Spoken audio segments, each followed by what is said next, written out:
I njegov vodič na nju.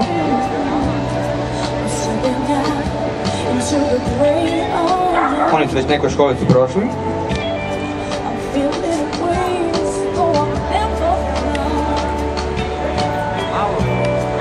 Možete malo i na poligon. Samo znači smirano, pustno, bez trtaja, povodnik opušten.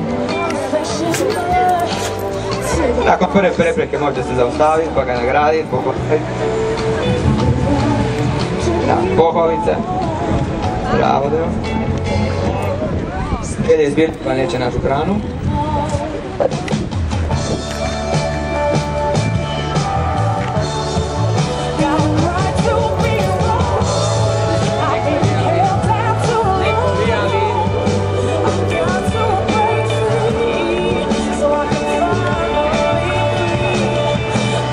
Vaše preskok. Bravo. Nagradica, pohvala ako piće hranu.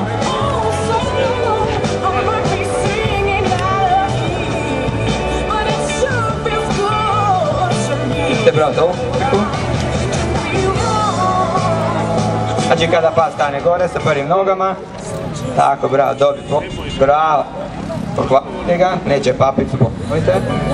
Znači uvijek, znači u dresuri je bitno da se bude pošten prema psu, znači kada radi dobro da ga se pohvali, a u treningu negativne stvari koje vam se vodiču ne sviđa se ignoriraju.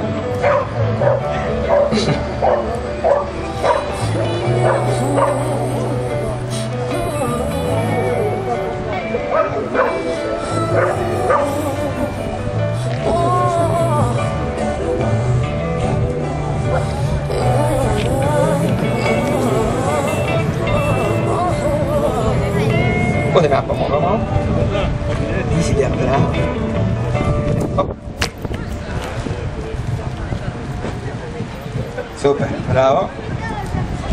Možete još malo slavom demonstrirati da vidim kako to ide.